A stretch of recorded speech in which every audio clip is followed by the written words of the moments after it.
मेरे प्रिय बच्चे, मैं अभी तुम्हारे लिए एक महत्वपूर्ण संदेश लेकर आया हूं। इसे नजरअंदाज बिल्कुल भी मत करना, नहीं तो तुम्हें भारी नुकसान हो सकता है।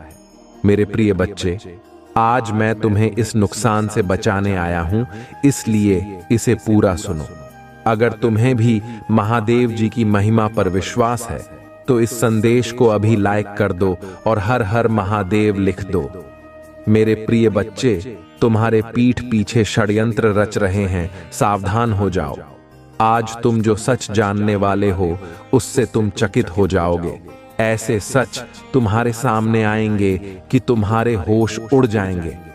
मेरे प्रिय बच्चे, अपने मन को मजबूत करके इस सच को जान लो। जो व्यक्ति जैसा दिखाई देता है वैसा होता नहीं है, और जो जैसा होता है वह वैसा दिखाई नहीं देता। मेरे प्रिय बच्चे, अगर ऐसा है तो हां टाइप करके मुझे बताओ। फिर तुम स्वयं देखना कैसे मैं उन सभी को दंड देता हूं। मेरे बच्चे, तुम्हारे आसपास ही ऐसे लोग हैं जिन्होंने चेहरे पर कई चेहरे लगाए हुए हैं। वे स्वयं पूरी तरह से दलदल में फंसे हुए हैं और तुम पर दोषारोपण कर रहे हैं।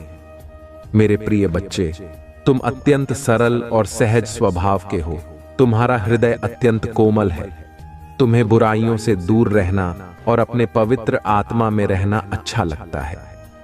तुम्हारा हृदय करुणा से भरा हुआ है, इसी कारण तुम सभी को नेक दिल समझते हो। यह सच है ना मेरे प्रिय बच्चे कि तुम सभी को नेक दिल समझते हो? अगर यह सच है तो लाइक करके इसका दावा करो। मेरे प्रिय बच्चे, किंतु शत्रु तुम्हारे आसपास ही बैठे हुए हैं जो प्रतिपल षड्यंत्र रच रहे हैं। अब समय आ गया है जब वास्तविकता तुम्हारे सामने आ जाएगी और सबके नकाब उतर जाएंगे। कौन तुम्हारा अपना है और कौन तुम्हारा शत्रु, यह स्पष्ट हो जाएगा और तुम हैरान रह जाओगे। अभी से अपने मन को मजबूत कर लो, क्योंकि उन पापियों का पर्दाफाश होगा जो तुम्हारा अहित चाहते हैं। अगर तुम भगवान को मानते हो तो इस चैनल को सब्सक्राइब करो। मेरे प्रिय बच्चे, तुम्हें नीचा दिखाने वाले स्वयं गिरने वाले हैं। जिन्होंने तुम्हारा बुरा चाहा वही बुरा उन पर हावी होगा।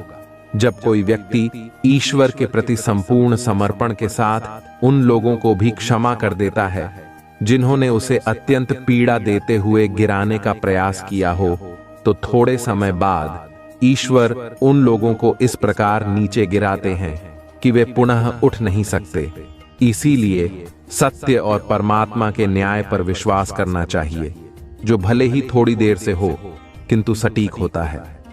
मेरे प्रिय बच्चे, 828 अंक टाइप करके मुझे बताओ कि किसने तुम्हारे साथ गलत किया है। मेरे प्रिय, सावधान रहो। कौन मित्र है और कौन शत्रु, यह नहीं कहा जा सकता है। तुम्हारे तैशी बनकर तुम्हारे पास रहने वाले ही तुम्हारे विरुद्ध षड्यंत्र कर रहे हैं। इसीलिए किसी पर आंख बंद करके विश्वास मत करना, क्योंकि जो दिखाई देता है वह होता नहीं। मेरे प्रिय बच्चे, आध्यात्मिक अभ्यास बढ़ाओ और स्वयं से जुड़ने का प्रयास करो। शीघ्र ही तुम्हें न्याय मिलने वाला है और न्याय की डोर स्वयं मैं अपने हाथ में लेने वाला हूं। एक एक करके सभी के सत्य तुम्हारे सामने उजागर हो जाएंगे। मेरे प्रिय बच्चे, तुम्हें इसकी आवश्यकता है तो हां टाइप करके मुझे बताओ। मैं सब देख रहा हूं, बस तुम मुझे बताओ। मेरे प्रिय बच्चे, तुम्हारे पीठ पीछे षड्यंत्र रच रहे हैं, सावधान हो जाओ। मेरे प्रिय बच्चे, आज तुम जो सच जानने वाले हो उससे तुम चकित हो जाओगे। ऐसे सच तुम्हारे सामने आ जाएंगे कि तुम्हारे होश उड़ जाएंगे। मेरे प्रिय बच्चे, अपने मन को मजबूत करके इस सच को जान लो। जो व्यक्ति जैसा दिखाई देता है वैसा होता नहीं है, और जो जैसा होता है वह वैसा दिखाई नहीं देता। मेरे प्रिय बच्चे, अगर ऐसा है तो हां टाइप करके मुझे बताओ। फिर तुम स्वयं देखना कैसे मैं उन सभी को दंड देता हूं। मेरे प्रिय बच्चे, तुम्हारे आसपास ही ऐसे लोग हैं जिन्होंने चेहरे पर कई चेहरे लगाए हुए हैं, जो स्वयं पूरी तरह से दलदल में फंसे हुए हैं और तुम पर दोषारोपण कर रहे हैं। मेरे प्रिय बच्चे, तुम अत्यंत सरल और सहज स्वभाव के हो। तुम्हारा हृदय अत्यंत कोमल है। तुम्हें बुराइयों से दूर रहना और अपने पवित्र आत्मा में रहना अच्छा लगता है। तुम्हारा हृदय अत्यंत करुणा से भरा हुआ है, इसी कारण तुम सभी को नेक दिल समझते हो। ये सच है ना मेरे प्रिय बच्चे कि तुम सभी को नेक दिल समझते हो? अगर यह सच है तो लाइक करके इसका दावा करो मेरे प्रिय बच्चे। किंतु शत्रु तो तुम्हारे आसपास से ही बैठे हुए हैं जो प्रतिपल षड्यंत्र रच रहे हैं। अब समय आ गया है जब वास्तविकता तुम्हारे सामने आ जाएगी, सबके नकाब उतर जाएंगे। कौन तुम्हारा अपना है और कौन तुम्हारा शत्रु यह स्पष्ट हो जाएगा और तुम हैरान रह जाओगे। अभी से अपने मन को मजबूत कर लो, क्योंकि उन पापियों का पर्दाफाश होगा जो तुम्हारा अहित चाहते हैं। अगर तुम भगवान को मानते हो तो इस चैनल को सब्सक्राइब करो। मेरे प्रिय बच्चे, तुम्हें नीचा दिखाने वाले स्वयं नीचे गिरने वाले हैं। जिन्होंने तुम्हारा बुरा चाहा वही बुरा उन पर हावी होगा। मेरे प्रिय, जब कोई व्यक्ति ईश्वर के प्रति संपूर्ण समर्पण के साथ उन लोगों को भी क्षमा कर देता है जिन्होंने उसे अत्यंत पीड़ा देते हुए गिराने का प्रयास किया हो, तो थोड़े समय बाद ईश्वर उन लोगों को इस प्रकार नीचे गिराते हैं कि वे पुनः उठ नहीं सकते। इसीलिए सत्य और परमात्मा के न्याय पर विश्वास करना चाहिए, जो भले ही थोड़ी देर से हो किंतु सटीक होता है। मेरे प्रिय बच्चे, 888 अंक टाइप करके मुझे बताओ कि किसने तुम्हारे साथ गलत किया है। मेरे प्रिय बच्चे, सावधान रहो। कौन मित्र है और कौन शत्रु यह नहीं कहा जा सकता है। तुम्हारा तैशी बनकर तुम्हारे पास रहने वाले ही तुम्हारे विरुद्ध षड्यंत्र रच रहे हैं। इसीलिए किसी पर आंख बंद करके विश्वास मत करना, क्योंकि जो दिखता है वह होता नहीं। मेरे प्रिय बच्चे, आध्यात्मिक अभ्यास बढ़ाओ और स्वयं से जुड़ने का प्रयास करो। शीघ्र ही तुम्हें न्याय मिलने वाला है और न्याय की डोर स्वयं मैं अपने हाथ में लेने वाला हूं। एक एक करके सभी के सत्य तुम्हारे सामने उजागर हो जाएंगे। मेरे प्रिय बच्चे, तुम्हें इसकी आवश्यकता है तो हां टाइप करके मुझे बताओ। मैं सब देख रहा हूं, बस तुम मुझे बताओ।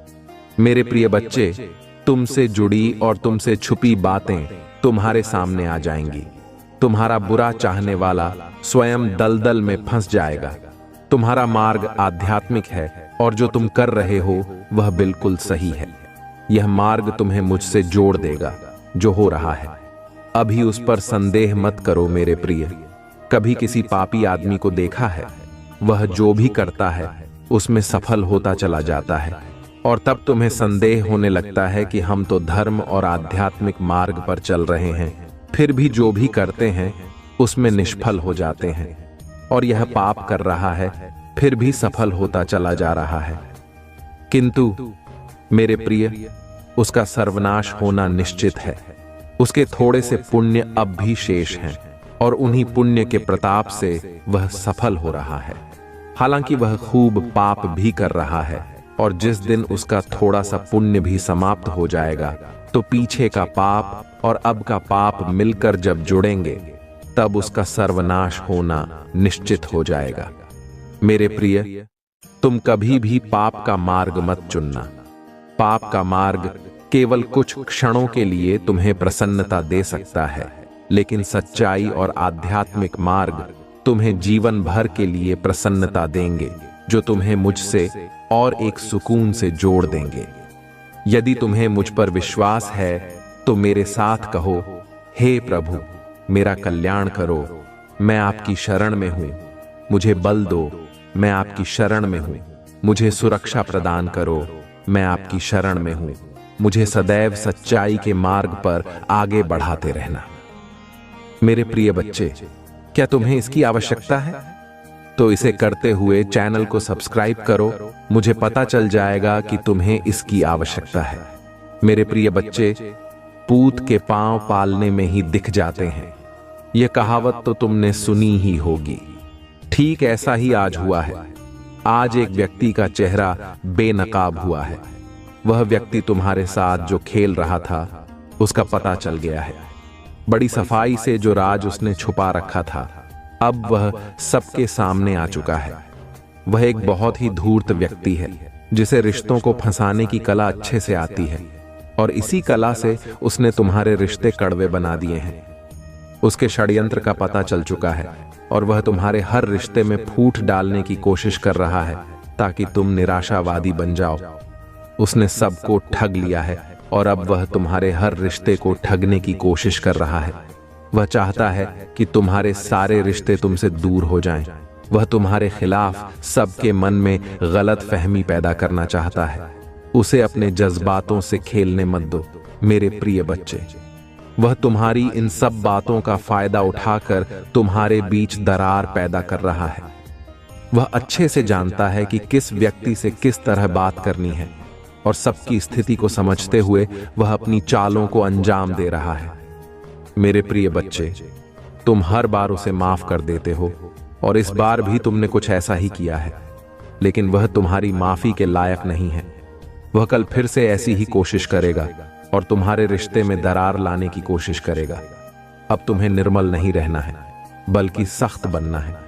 तुम्हें उस दुष्ट व्यक्ति को अपना जवाब भेजना है और उसे बताना है कि तुम दुर्बल नहीं हो। वह तो तुम्हारी अच्छी नीयत थी, लेकिन अब तुम उसे उसके कार्यों का परिणाम दिखाओगे। इसीलिए तुम इतने समय तक चुप रहे, लेकिन अब पानी सर से ऊपर जा चुका है और अब तुम उसे यह दिखाओगे कि उसने क्या गलतियां की हैं।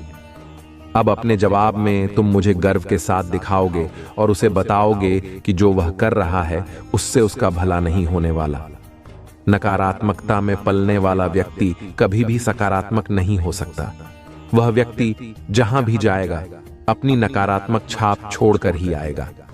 अब मैं उसे दंडित करूंगा और अब वह मेरे प्रकोप का भागी बनेगा। मेरे प्रकोप से उसकी नकारात्मकता खत्म हो जाएगी।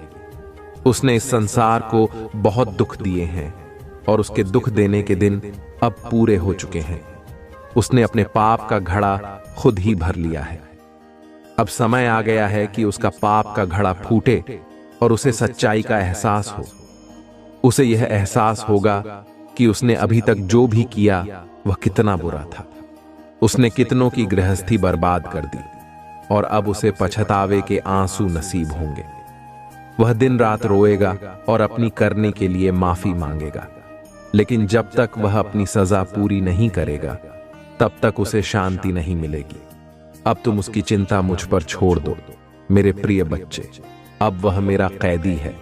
तुम बस अपने कर्म पर ध्यान केंद्रित करो।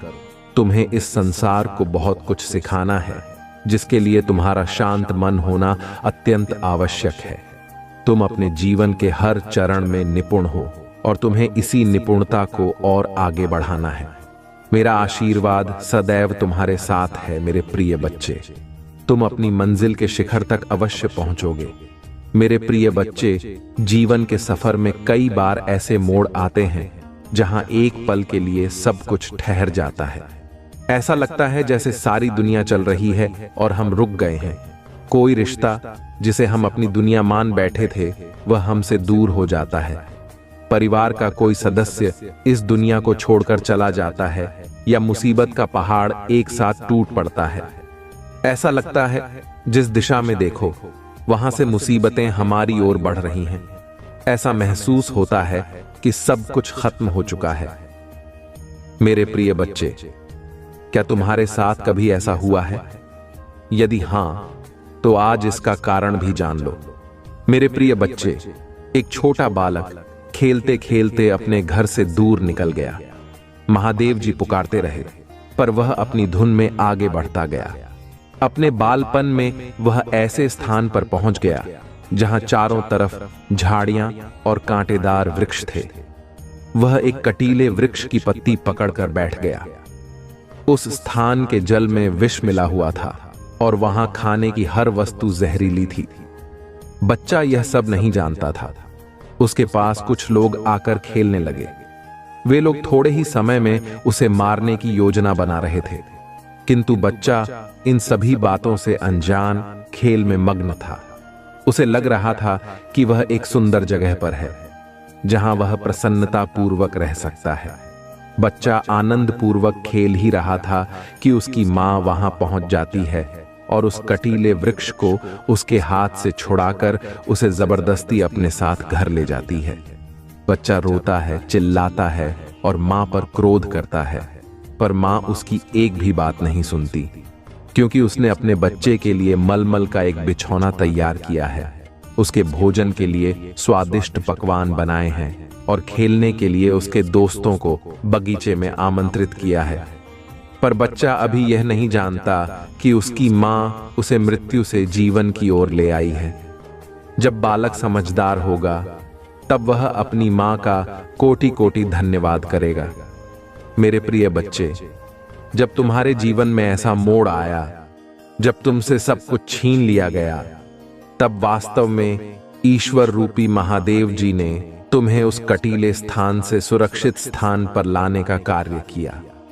जब तक तुम अपने हाथों में कटीले वृक्ष को पकड़े हुए हो, तब तक किसी दूसरी वस्तु को कैसे पकड़ सकते हो? ईश्वर जब हाथ खाली करते हैं, तब तुम्हें कुछ भारी चीजें देने की इच्छा रखते हैं। मेरे प्रिय बच्चे, आध्यात्मिक अभ्यास बढ़ाओ और स्वयं से जुड़ने का प्रयास करो। शीघ्र ही तुम्हें न्याय मिलने वाला है और न्याय की डोर स्वयं मैं अपने हाथों में लेने वाला हूं। एक एक करके सभी के सत्य तुम्हारे सामने उजागर हो जाएंगे। मेरे बच्चे, यदि तुम्हें इसकी आवश्यकता है तो हां टाइप करके मुझे बताओ। मैं सब देख रहा हूं, बस तुम मुझे बताओ। मेरे प्रिय बच्चे, तुमसे जुड़ी और छुपी बातें तुम्हारे सामने आ जाएंगी। तुम्हारा बुरा चाहने वाला स्वयं दलदल में फंस जाएगा। तुम्हारा मार्ग आध्यात्मिक है और जो तुम कर रहे हो वह बिल्कुल सही है। यह मार्ग तुम्हें मुझसे जोड़ देगा। जो हो रहा है उस पर संदेह मत करो। मेरे प्रिय, कभी किसी पापी आदमी को देखा है? वह जो करता है उसमें सफल होता चला जाता है। तब तुम्हें संदेह होता है कि हम तो धर्म और आध्यात्मिक मार्ग पर चल रहे हैं, फिर भी जो करते हैं उसमें निष्फल हो जाते हैं। और यह पाप कर रहा है, फिर भी सफल होता जा रहा है। किंतु मेरे प्रिय, उसका सर्वनाश होना निश्चित है। उसके थोड़े से पुण्य अभी भी बाकी हैं और उन्हीं के प्रताप से वह सफल हो रहा है। जिस दिन उसका यह थोड़ा सा पुण्य समाप्त हो जाएगा, तब पीछे का पाप और अभी का पाप जब जुड़ेगा तो उसका सर्वनाश होना निश्चित हो जाएगा। मेरे प्रिय, तुम कभी भी पाप का मार्ग मत चुनना। पाप का मार्ग केवल कुछ क्षणों के लिए तुम्हें प्रसन्नता दे सकता है, लेकिन सच्चाई और आध्यात्मिक मार्ग तुम्हें जीवन भर के लिए प्रसन्नता प्रदान करेगा। यह मार्ग तुम्हें मुझसे और एक सुकून से जोड़ देगा।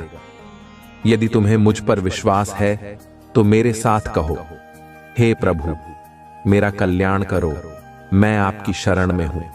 मुझे बल दीजिए, मैं आपकी शरण में हूं। मुझे सुरक्षा प्रदान कीजिए, मैं आपकी शरण में हूं। मुझे सदैव सच्चाई के मार्ग पर आगे बढ़ाते रहना। मेरे प्रिय बच्चे, क्या तुम्हें इसकी आवश्यकता है? तो इसे करते हुए चैनल को सब्सक्राइब करो। मुझे पता चल जाएगा कि तुम्हें इसकी आवश्यकता है। पूत के पांव पालने में ही दिख जाते हैं, ये कहावत तो तुमने सुनी ही होगी। ठीक ऐसा ही आज हुआ है। आज एक व्यक्ति का चेहरा बेनकाब हुआ है। वह व्यक्ति तुम्हारे साथ जो खेल खेल रहा था, उसका राज खुल गया है। बड़ी सफाई से जो राज उसने छुपा कर रखा था, अब वह सबके सामने आ चुका है। वह एक बहुत ही धूर्त व्यक्ति है। रिश्तों को किस तरीके से फंसाया जाता है उसे यह अच्छे से पता है, और इसी कला से उसने तुम्हारे रिश्ते कड़वे बना दिए हैं। उसके षड्यंत्र का पता चल चुका है। वह तुम्हारे हर रिश्ते में फूट डालने की कोशिश कर रहा है ताकि तुम निराशावादी बन जाओ। उसने बहुतों को ठगा है और अब वह तुम्हारे हर रिश्ते को ठगने की कोशिश कर रहा है। वह चाहता है कि तुम्हारे सारे रिश्ते तुमसे दूर हो जाएं। वह तुम्हारे खिलाफ सबके मन में गलत फहमी पैदा करना चाहता है। मेरे प्रिय बच्चे, मैं इसे देखता हूं। तुम खुद से प्यार करना भूल गए हो और यह स्पष्ट है कि तुम जो वास्तव में हो उससे खुद को दूर करने का प्रयास कर रहे हो। हालांकि मेरे प्रिय बच्चे, तुम्हें ऐसा कभी नहीं करना चाहिए। आजादी को गले लगाओ, विशाल आकाश में उड़ने के लिए तैयार हो जाओ, क्योंकि आजादी तुम्हारा जन्म सिद्ध अधिकार है। मूल्य अंतर्निहित है और तुम्हें यह नहीं भूलना चाहिए कि ये मूल्य तुम्हारी पहचान को परिभाषित करते हैं। आइए प्यार का अर्थ जानें। जब तुम किसी से प्यार करते हो तो वह क्षण तुम्हारे अस्तित्व का शिखर बन जाता है। क्या तुमने कभी सच में सोचा है कि नहीं? उस क्षण में तुम निश्चित हो जाते हो कि यह वास्तव में वह व्यक्ति नहीं है जिससे तुम प्यार करते हो, बल्कि यह वह खुशी है जो वह तुम्हारे जीवन में लाता है। तुम्हारा आत्मविश्वास बढ़ता है और तुम अपने अस्तित्व का सार खोज लेते हो। तुम खुद से प्यार करना और अपने विकास का पोषण करना सीखते हो। मेरे प्रिय बच्चे, प्रेम की वही ऊर्जा एक बार फिर तुम्हारे जीवन में प्रवेश कर रही है, जैसे एक बच्चा जो तुम्हारे प्रामाणिक स्वभाव से जुड़ रहा है। तुम जल्द ही इस गहन जागृति का अनुभव करोगे। तुमने अपने दिल में जो प्यार छिपा रखा है उसकी खुशबू आने दो। यदि तुम वास्तव में इस प्रेम ऊर्जा की शक्ति को समझते हो तो तुम आत्म साक्षात्कार की दिशा में अपनी यात्रा तेज कर दोगे। जान लो कि मेरा प्यार हमेशा तुम्हारे साथ है। इसे एक एक करके लिखो।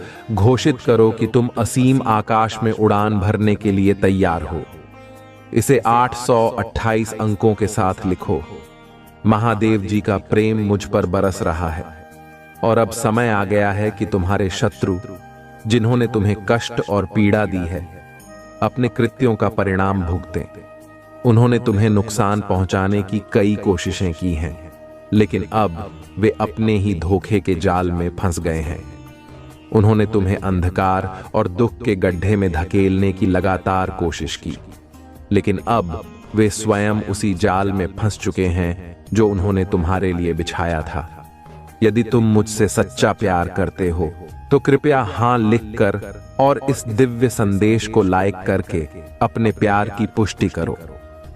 तुम मेरे प्रिय हो और तुम्हें ठेस पहुंचाने वाले को मैं कभी माफ नहीं कर पाऊंगा। कठिनाइयों का सामना करने के बावजूद तुम दूसरों के लिए अच्छा करना जारी रखते हो और मुझे विश्वास है कि अच्छाई तुम्हारे जीवन में भी प्रकट होगी। इस मूर्ख व्यक्ति ने तुम्हें बर्बाद करने की कोशिश में बहुत समय बर्बाद किया है। उनकी एकमात्र इच्छा तुम्हारा पतन थी, लेकिन तुम्हें नीचा दिखाने और अपमानित करने की कोशिश में वे स्वयं ही इतने नीचे गिर गए हैं। उनके अपने सहयोगी भी अब उनके खिलाफ हो गए हैं। आपको नष्ट करने के उनके जुनून ने उन्हें इस हद तक अंधा कर दिया है कि उन्हें यह भी एहसास नहीं हुआ कि वास्तव में उनका पतन किसने किया है। मेरे प्रिय, मुझे पता है कि उन्होंने तुम्हें और तुम्हारे परिवार को कितनी परेशानी दी है। मैं चाहता तो उन्हें रोक सकता था, लेकिन मैं देखना चाहता था कि वे कितनी दूर तक जाएंगे और आपके अटूट धैर्य, साहस और महादेव जी के प्रति आपके विश्वास को देखेंगे। वास्तव में आप विजय हुए हैं, क्योंकि महादेव जी के प्रति आपकी भक्ति, आस्था और विश्वास सच्चा साबित हुआ है। आपको कभी संदेह नहीं हुआ कि एक दिन महादेव जी इस दुष्ट को उसके किए की सजा देंगे, और आपका विश्वास कायम रहा। अब उनके पापों का प्याला भर गया है और उन्हें अपने प्रत्येक दुष्कर्म के लिए जवाबदेह ठहराया जाएगा।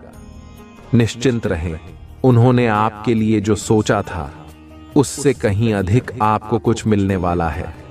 जिस व्यक्ति ने आपको नुकसान पहुंचाने की कोशिश की, जिसने दुनिया की नजरों में आपकी प्रतिष्ठा धूमिल करने की कोशिश की, वह अपनी ही प्रतिष्ठा में गिरावट का अनुभव करने के कगार पर है। मेरे प्रभु महादेव जी, मुझे आशीर्वाद दो। अगर मुझ पर विश्वास है तो इस वीडियो को लाइक कर दीजिए और कमेंट में हर हर महादेव लिख दीजिए। आपकी आत्मा महादेव जी से जुड़ने के लिए इस चैनल को सब्सक्राइब करें। इस संदेश में कुछ ऐसा है जो आपके जीवन में प्रचुरता प्रकट करने में मदद करेगा। महादेव जी का संदेश आपके जीवन में बहुत बड़े बदलाव ला सकता है। जब भगवान भोलेनाथ कहते हैं कि मेरे प्रिय भक्त, अब तुम्हारे जीवन की सारी समस्याएं खत्म होने वाली हैं, तो इसका अर्थ यह है कि हर चिंता, हर परेशानी, हर उलझन जो तुम्हारे जीवन को जकड़े हुए है, वो अब दूर हो जाएगी। भगवान शिव के आशीर्वाद से, चाहे तुम्हारे घर में किसी ने काला जादू किया हो या तुम्हारे शत्रु तुमसे ज्यादा बलवान हो, सभी समस्याओं से मुक्ति मिलने वाली है। तुम्हारे शत्रु जो पीठ पीछे षड्यंत्र रच रहे हैं, वे अब शिव के प्रकोप से बच नहीं सकते। भगवान भोलेनाथ तुम्हारे लिए कुछ ऐसा करने वाले हैं जो तुम्हारे होश उड़ा देगा। जब तुम सच्चाई जानोगे तो चकित हो जाओगे कि महादेव ने कैसे तुम्हारी हर समस्या को हल किया। महादेव तुम्हारे शत्रुओं को उनके कर्मों का फल देने वाले हैं। वे जो तुम्हारे पीछे बुरी बातें कर रहे हैं, अब उनकी पोल खुलने वाली है और वे स्वयं अपने जाल में फंस जाएंगे। कभी कभी जीवन में ऐसा समय आता है जब हमें लगता है कि हमारे शत्रु हमसे ज्यादा बलवान हैं, लेकिन महादेव का कहना है कि ऐसा कुछ भी नहीं है जिससे तुम्हें डरने की जरूरत हो। भगवान शिव ने तुम्हारी हर परेशानी का हल तैयार कर रखा है। उनका संदेश है कि वे तुम्हें इन सभी कठिनाइयों से बाहर निकालने वाले हैं। अब समय आ गया है कि तुम्हारे जीवन की हर उलझन समाप्त हो जाए और महादेव के आशीर्वाद से तुम्हें शांति प्राप्त हो।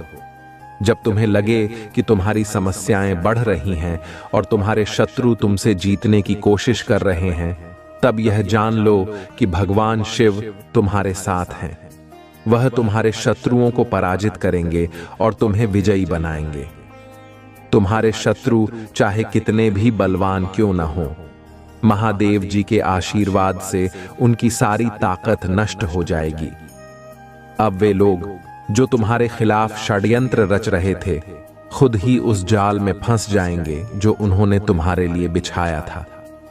महादेव जी कहते हैं कि जब तुम किसी सच्चाई को जानोगे, तब तुम्हें समझ में आएगा कि तुमने अब तक जो सहा उसका कारण क्या था। महादेव के आशीर्वाद से तुम उन सभी कठिनाइयों से बाहर आओगे जिनमें तुम फंसे हुए हो।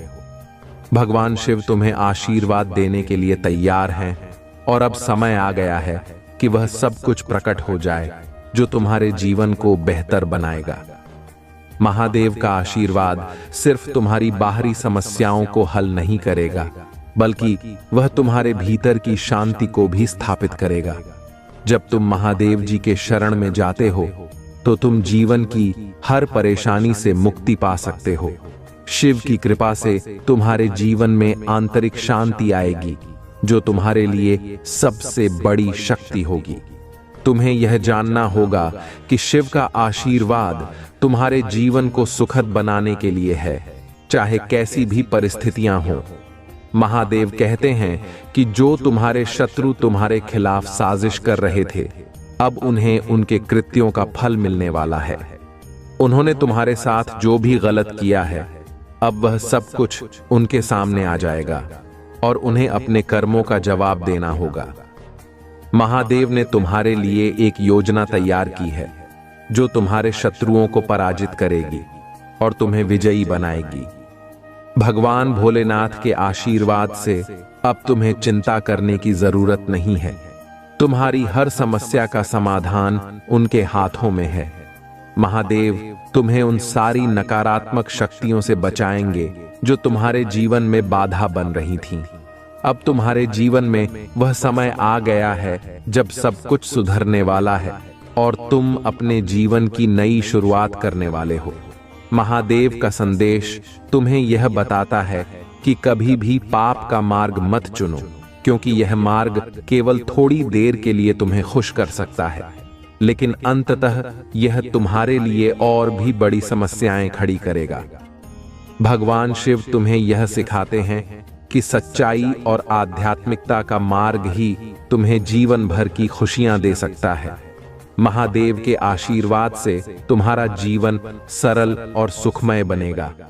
अगर तुम मुझ पर विश्वास करते हो तो मेरे साथ कहो, हे प्रभु, मेरा कल्याण करो, मैं आपकी शरण में हूं। मुझे शक्ति और सुरक्षा प्रदान करें और मुझे सदैव सच्चाई के मार्ग पर आगे बढ़ने का साहस दें। जब तुम महादेव की शरण में जाते हो तो वह तुम्हें हर बुरी स्थिति से बाहर निकालते हैं और तुम्हें सफलता की ओर ले जाते हैं। अब समय आ गया है कि तुम्हारे जीवन की हर कठिनाई का अंत हो और तुम्हें महादेव के आशीर्वाद से वो सब प्राप्त हो जो तुम्हारा हक है। महादेव जी का संदेश यहीं समाप्त नहीं होता। बल्कि यह आपके जीवन की हर छोटी बड़ी समस्या का समाधान करने के लिए तैयार है। भगवान भोलेनाथ ने यह सुनिश्चित किया है कि जो भी तुम्हारे जीवन में परेशानियां हैं वे अब खत्म होंगी। चाहे वह शत्रु हो जो तुम्हारे खिलाफ षड्यंत्र रच रहे हैं या कोई नकारात्मक शक्ति जो तुम्हें नीचे गिराने की कोशिश कर रही हो, अब उनका अंत निश्चित है। महादेव जी के आशीर्वाद से तुम्हारे जीवन की हर उलझन सुलझ जाएगी और तुम अपने जीवन के हर क्षेत्र में सफल होगे। महादेव कहते हैं कि जब तुम अपने शत्रुओं की साजिशों को जान जाओगे तो तुम्हें यह एहसास होगा कि तुम्हारे साथ जो भी गलत हुआ वह केवल एक परीक्षा थी। यह परीक्षा तुम्हारी धैर्य, साहस और महादेव जी के प्रति तुम्हारे विश्वास की थी।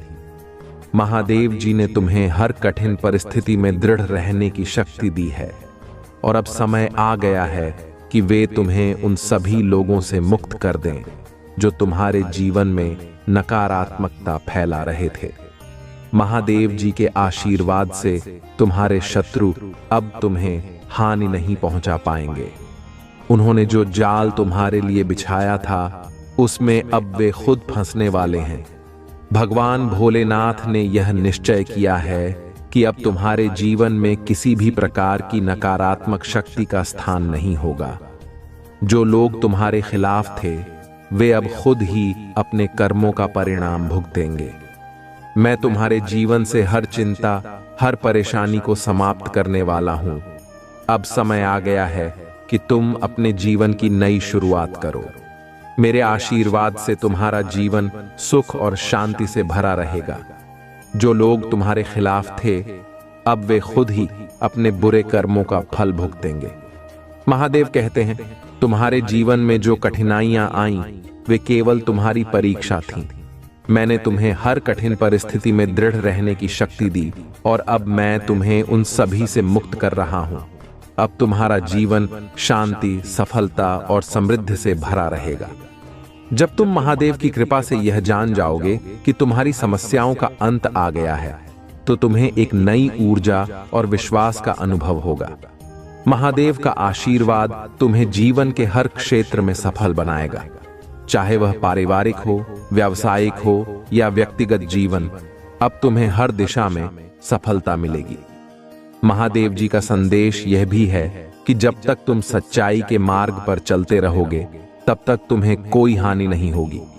तुम्हारे जीवन में हर प्रकार की नकारात्मकता का अंत हो जाएगा। भगवान शिव का आशीर्वाद तुम्हें न केवल बाहरी समस्याओं से बल्कि आंतरिक उलझनों से भी मुक्ति दिलाएगा।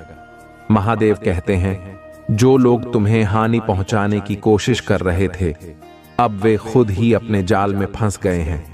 उनके बुरे कर्मों का फल उन्हें अब भुगतना होगा। तुम्हारे शत्रु अब तुमसे दूर हो जाएंगे और तुम अपने जीवन में शांति और समृद्धि का अनुभव करोगे। अब तुम इस सत्य को जान लो कि महादेव का आशीर्वाद केवल बाहरी जीवन तक सीमित नहीं है, यह तुम्हारे आंतरिक जीवन को भी समृद्ध बनाता है। जब तुम महादेव की भक्ति में लीन होते हो तो तुम्हारे मन की शांति बहाल होती है। अब समय आ गया है कि तुम अपनी आत्मा की सच्चाई को पहचानो और महादेव के आशीर्वाद से अपने जीवन को नई दिशा में आगे बढ़ाओ। महादेव जी का आशीर्वाद तुम्हें जीवन भर की शांति, सुख और सफलता प्रदान करेगा। तुम जिस भी मार्ग पर चलोगे वहां महादेव का साथ होगा। वे तुम्हें हर कठिनाई से बचाएंगे और तुम्हारे जीवन को बेहतर बनाएंगे। अब समय आ गया है कि तुम महादेव की कृपा से अपने जीवन को नई ऊंचाइयों तक ले जाओ। इसलिए महादेव के इस संदेश को अपने दिल में उतार लो। जब तक तुम उनकी शरण में रहोगे तुम्हारे जीवन में कोई भी समस्या टिक नहीं पाएगी। महादेव जी के आशीर्वाद से तुम जीवन के हर पहलू में सफल होगे और हर प्रकार की नकारात्मकता से मुक्त रहोगे। महादेव जी के आशीर्वाद से अब तुम्हें चिंता करने की कोई आवश्यकता नहीं है। उनके प्रेम और कृपा से तुम अपने जीवन की हर समस्या से बाहर आओगे और एक नई दिशा में सफलतापूर्वक आगे बढ़ोगे। मेरे प्रिय बच्चे, एक बात हमेशा ध्यान में रखना, अपने प्रेमी के ऊपर कभी भी शक नहीं करना चाहिए। वह कहते हैं ना, जहां विश्वास नहीं होता वहां प्यार नहीं होता। इस प्रकार जो भी भक्त हमसे सच्चे हृदय से प्रेम करता है और मेरा यह संदेश को लाइक करेगा, मैं उसके घर पर सदैव वास करूंगा। मेरे प्रिय बच्चे, मेरी एक छोटी सी कथा सुनने से मात्र तुमको 10 गुना फल की प्राप्ति होगा, इसीलिए इसे ध्यान से पूरा जरूर सुने। मेरे प्रिय बच्चे, ये कथा रावण के ऊपर आधारित है। ये कथा से आपको बहुत बड़ी सीख मिलेंगे। मेरे प्रिय बच्चे, जब श्री राम अयोध्या में राज्य करने लगे, तब एक दिन समस्त ऋषि मुनि श्री रघुनाथ जी का अभिनंदन करने के लिए अयोध्यापुरी में आए। श्री रामचंद्र जी ने उन सबका यथोचित सत्कार किया। वार्तालाप करते हुए अगस्त्य मुनि कहने लगे, युद्ध में आपने जो रावण का संहार किया वह कोई बड़ी बात नहीं है, परंतु द्वंद्व युद्ध में लक्ष्मण के द्वारा इंद्रजित का वध सबसे अधिक आश्चर्य की बात है। यह मायावी राक्षस युद्ध में सब प्राणियों के लिए अवध्य था। उनकी बात सुनकर रामचंद्र जी को बड़ा आश्चर्य हुआ। वे बोले, मुनिवर रावण और कुंभकर्ण भी तो महान पराक्रमी थे, फिर आप केवल इंद्रजित मेघनाद की ही इतनी प्रशंसा क्यों करते हैं? महोदर, प्रहस्त, विरूपाक्ष भी कम वीर न थे। इस पर अगस्त्य मुनि बोले, इस प्रश्न का उत्तर देने से पहले मैं तुम्हें रावण के जन्म, वर प्राप्ति आदि का विवरण सुनाता हूं। ब्रह्मा जी के पुलस्त्य नामक पुत्र हुए थे, जो उन्हीं के समान तेजस्वी और गुणवान थे। एक बार वे महगिरी पर तपस्या करने गए। वह स्थान अत्यंत रमणीक था, इसलिए अर्षियों, नागों, राजर्षियों आदि की कन्याएं वहां क्रीड़ा करने आ जाती थीं। इससे उनकी तपस्या में विघ्न पड़ता था। उन्होंने उन्हें वहां आने से मना किया। जब वे नहीं मानी तो उन्होंने शाप दे दिया कि कल से जो लड़की यहां मुझे दिखाई देगी वह गर्भवती हो जाएगी।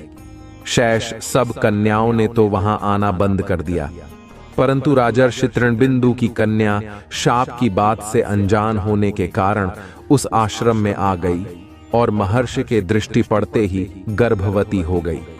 जब तृणबिंदु को यह बात मालूम हुई तो उन्होंने अपने कन्या को पत्नी के रूप में महर्षि को अर्पित कर दिया।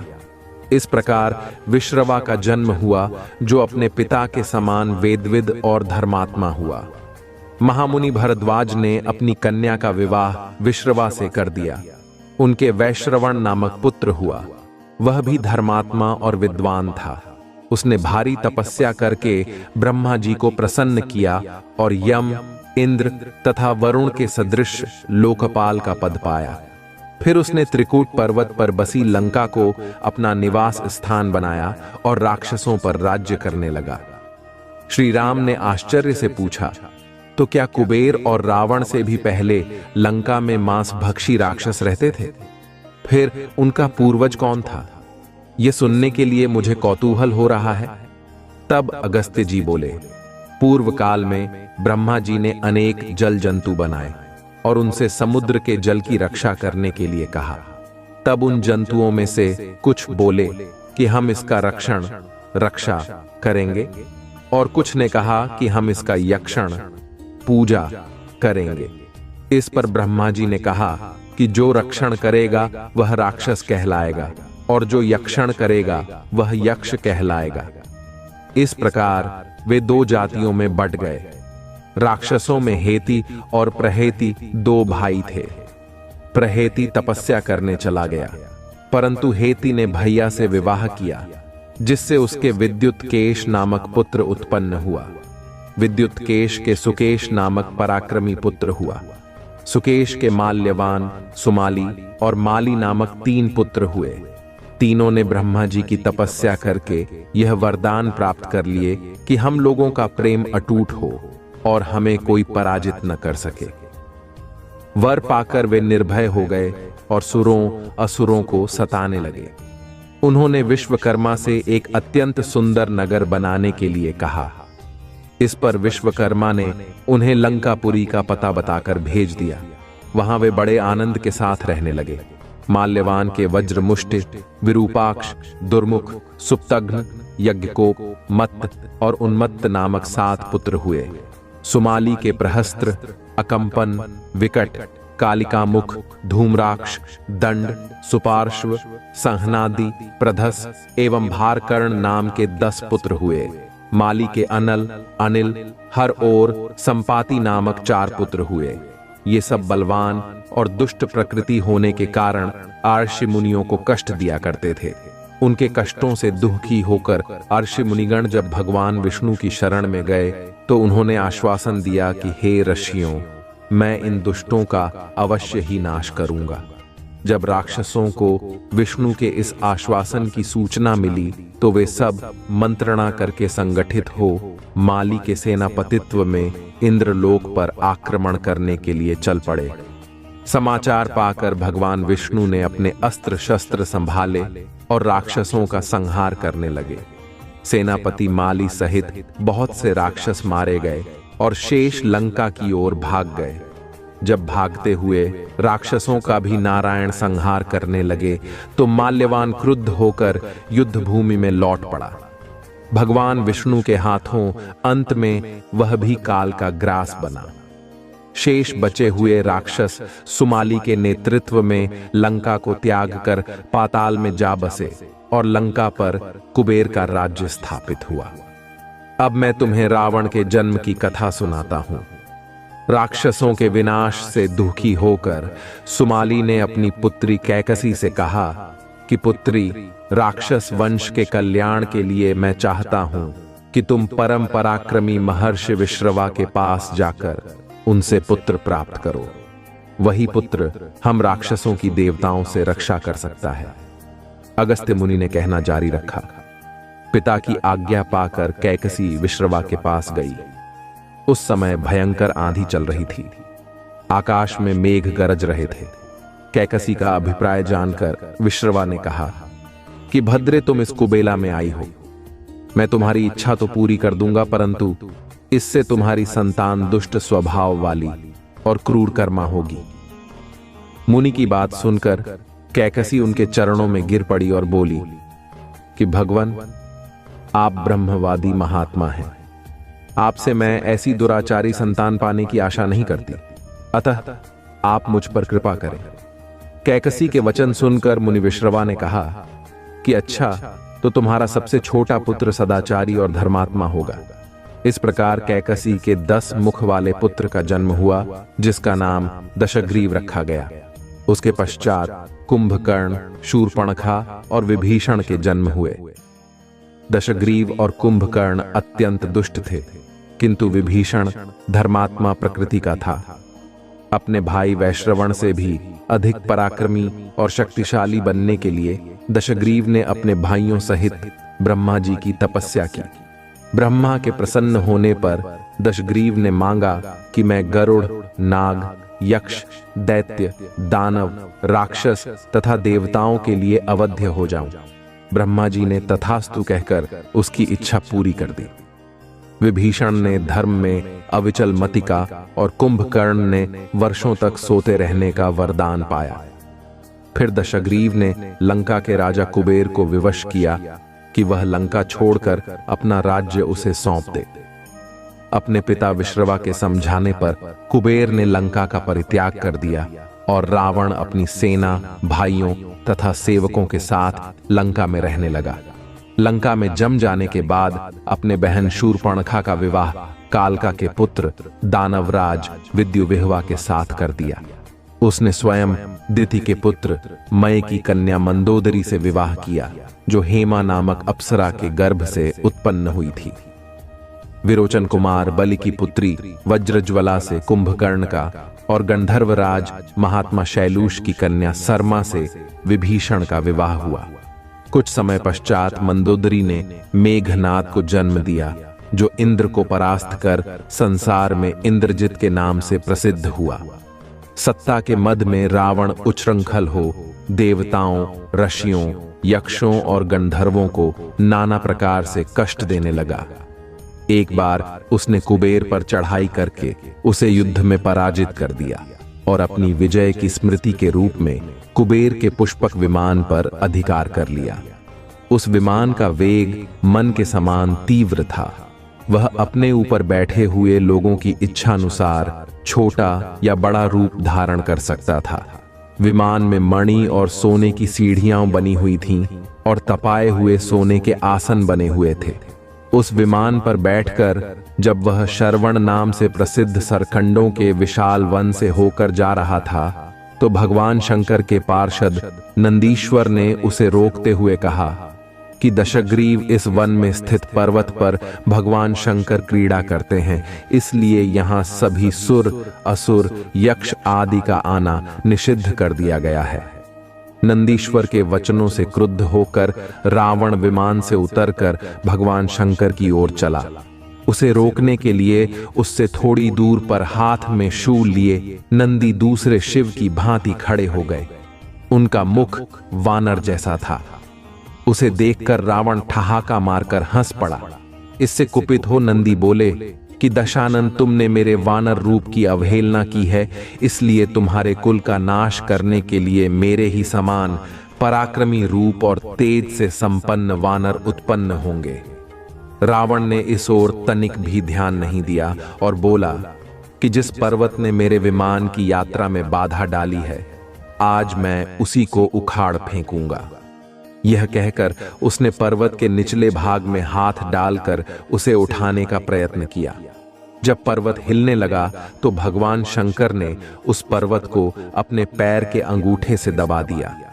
इससे रावण का हाथ बुरी तरह से दब गया और वह पीड़ा से चिल्लाने लगा। जब वह किसी प्रकार से हाथ न निकाल सका तो रोते रोते भगवान शंकर की स्तुति और क्षमा प्रार्थना करने लगा। इस पर भगवान शंकर ने उसे क्षमा कर दिया और उसके प्रार्थना करने पर उसे एक चंद्रहास नामक खड्ग भी दिया। अगस्त्य मुनि ने आगे कहा, एक दिन हिमालय प्रदेश में भ्रमण करते हुए रावण ने अमित तेजस्वी ब्रह्मर्षि कुशध्वज की कन्या वेदवती को तपस्या करते देखा। उस देखकर वह मुग्ध हो गया और उसके पास आकर उसका परिचय तथा अविवाहित रहने का कारण पूछा। वेदवती ने अपने परिचय देने के पश्चात बताया कि मेरे पिता विष्णु से मेरे विवाह करना चाहते थे। इससे क्रुद्ध होकर मेरी कामना करने वाले दैत्यराज शंभु ने सोते में उनका वध कर दिया। उनके मरने पर मेरी माता भी दुखी होकर चिता में प्रविष्ट हो गई।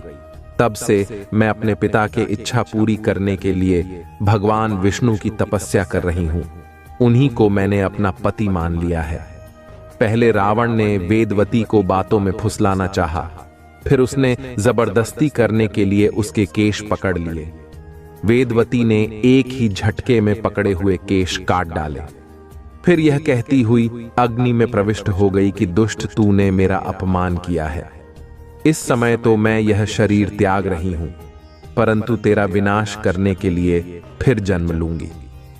अगले जन्म में मैं अयोनिजा कन्या के रूप में जन्म लेकर किसी धर्मात्मा की पुत्री बनूंगी। अगले जन्म में वह कन्या कमल के रूप में उत्पन्न हुई। उस सुंदर कांति वाली कमल कन्या को एक दिन रावण अपने महलों में ले गया।